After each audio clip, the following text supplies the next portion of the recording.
साथी हो, एकपल्ट नि जनक राजाले मिथिला राज्यमा नि अष्टवक्र ऋषिलाई सोधेछन् के यो ब्रह्माण्ड कसले सृजना गर्यो त भनेर सोधे होइन।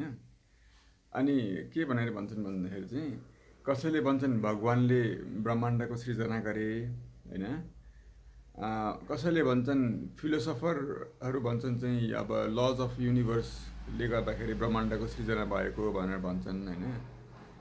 तर मलाई सत्यको अनुभव गर्न चाहिँ एउटा के भन्छ, मलाई चाहिँ एउटा अभाव भइरहेको छ, सत्यको चाहिँ अभाव भइरहेको छ क्या मलाई। त्यहाँ कसैको विचार त जे पनि हुनसक्छ, त्यसैले मलाई सत्य खोज्नु छ। यो विशाल ब्रह्माण्डको सृजना कसले गर्यो त भनेर चाहिँ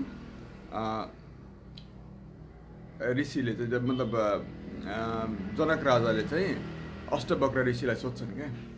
अनि यस्तो ठुलो तारामण्डल, विशाल आकाश, जुनको न त कुनै फेद छ न त कुनै टुप्पो होइन, यी खोला नाला आखिर कसले सृजना गर्यो त भनेर सोध्छन् होइन। अष्टवक्र ऋषिले भने तपाईले गर्नुभएको क्वेसन कसले बनायो भन्नु नै एउटा भ्रम हो होइन। जब तपाईले कसले भन्नुहुन्छ भने तपाईले क्रिएटर र क्रिएसनलाई छुट्याउनु हुँदैछ। जुन चाहिँ क्रिएटर र क्रिएसनलाई नै तपाईँ छुट्याउनु हुँदैछ र यो कहिले छुट्टा छुट्टै छैनन् होइन।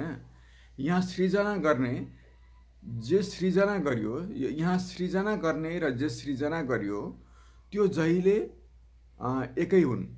अष्टवक्रले भने सृजना कुनै कार्य तथा कर्म होइन, यो त केवल एपियरेन्स अर्थात् अनुभव मात्र हो। यहाँ कुनै कारिगरले आएर यो सृष्टि यस्तै हुनुपर्छ भनेर बनाएको होइन। वास्तविकता कुनै कारिगर या कर्म होइन भनेको वास्तविकता बनाइएको होइन, यो त हाम्रो अनुभव मात्र हो। खोलाले उसको बहाव कसले बनायो भनेर कहिले सोधीखोजी गर्दैन। आगोले उसको प्रकाश कसले बनायो भनेर कहिले सोधीखोजी गर्दैन। यी सबै जे छन् उनीहरूको अनुभव मात्र हुन्। अष्टवक्रले भने तपाईले विशाल सागर हेर्नुभयो होइन, त्यसमा तपाईले के देख्नुहुन्छ त भन्दाखेरि त्यसमा वेभ, छाल देखिन्छ, छाल बनिन्छ र फेरि बिलाउँछ, फेरि तपाईँले फेरि छाल देख्नुहुन्छ तर फेरि बिलाउँछ। तर सागर त जहिले अटल र अछुत नै हुन्छ नि त। जतिसुकै छाल आएर त्यहाँनिर जतिसुकै ठुलो छाल आएर बनियो र फेरि बिलायो भने पनि सागर त जहीँको त्यही नै छ होइन। त्यसै गरी यो ब्रह्माण्ड, यो ग्यालेक्सी, यो विचार, यिनीहरू त केवल समुद्रको छाल मात्र हुन्।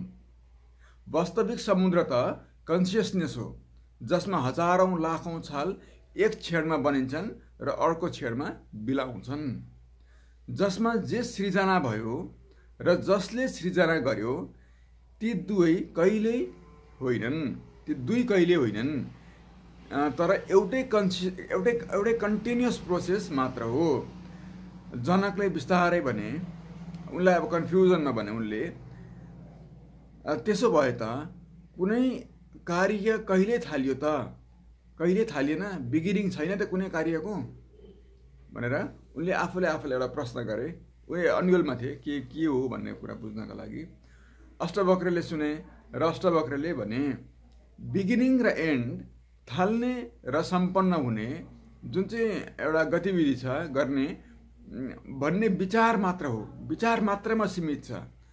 थाल्ने र सम्पन्न गर्ने भन्ने कुरा विचार मात्रमा सीमित हुन्छ भनेको माइन्डले जहिले विचार गर्न थाल्यो त्यति बेलै त्यो चिजको थालनी भयो र जहिले विचार गर्न अन्त गर्यो त्यति बेलै त्यो चिज सम्पन्न भयो। त्यसरी कुनै कुराको विचारले गर्दाखेरि चाहिँ त्यो चिज कहिले थालनी भएको र कहिले अन्त भएको भन्ने कुरा चाहिँ विचारमै सीमित हुन्छ भनेर भन्छन् है त। हे राजा जनक, समय आफै एउटा विचार मात्र हो। जब विचार शून्य हुन्छ समय बिलाउँछ र यो सँगै जन्म मृत्युको अनुभव पनि बिलाउँछ। जब तपाईँ गहिरो निन्द्रामा हुनुहुन्छ भने यो ब्रह्माण्ड कहाँ बिलाउँछ त्यसो भए? ती अघि तपाईँले भन्नुभएको तारामण्डल, आकाश, तपाईँको राज्य, खोला, नाला आखिर कहाँ बिलाउँछन् त्यसो भए? तपाईँको इच्छा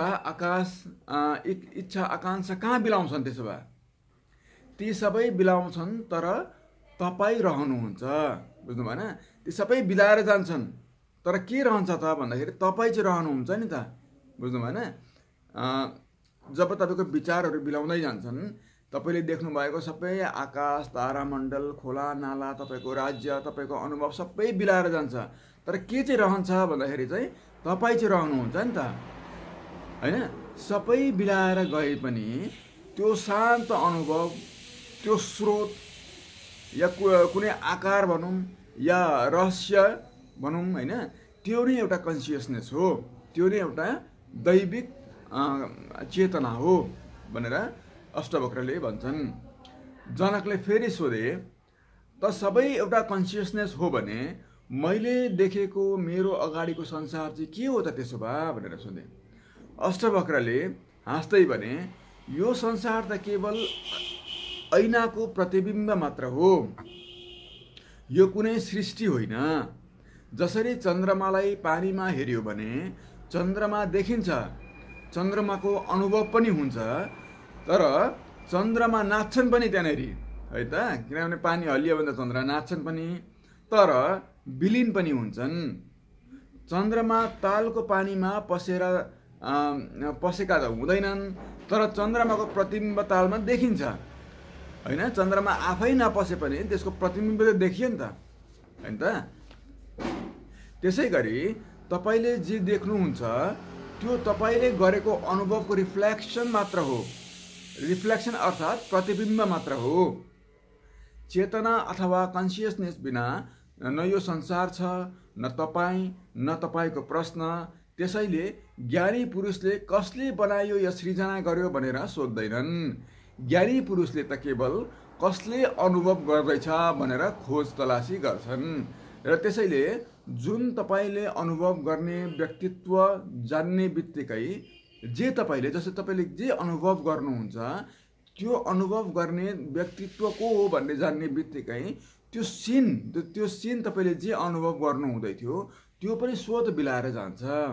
यो ब्रह्माण्डमा न त कुनै कुराको सृजना हुन्छ, न त कुनै कुराको अन्त। यो ब्रह्माण्ड आफै एउटा अनन्त चेतनाको प्लेग्राउन्ड हो र तपाईँ राजा जनक त्यसको कुनै भाग होइन। तपाईँ त केवल अनुभव मात्र हो, आफै एउटा अनुभव मात्र हो भनेर अष्टवक्रले भने। तपाईँ न त बिगिनिङ अर्थात् सुरुवात, तपाईँको न त कुनै सुरुवात भयो, न त तपाईँको कुनै अन्त नै हुन्छ भनेर चाहिँ अष्टवक्रले राजा जनकलाई भने। त्यसै गरी हाम्रो कन्टेक्स्टमा हामीले जुन चाहिँ अगाडि भनिरहेको छौँ रुखको, प्लान्टको कन्टेक्स्टमा चाहिँ यसलाई कसरी बुझ्न सकिन्छ भन्दाखेरि रुखमा भएका पातमध्ये एउटा पातले अर्को पातलाई यो रुख कसले बनायो, कसरी बन्यो भनेर सोधेको प्रश्न चाहिँ पातहरू पलाउँछन्, झर्छन्, एक दिन त्यो रुख पनि मर्छ, तर त्यो रुखको बिउ सालौँ सालपछि पनि त्यही रुख सृजना गर्ने गुण लिएर बसि नै रहेको हुन्छ। त्यही नै कन्सियसनेस हो र त्यही नै दिव्य चेतना हो भनेर चाहिँ अष्टवक्रले हामीलाई सम्झाएका छन्, है त? हस्, धन्यवाद।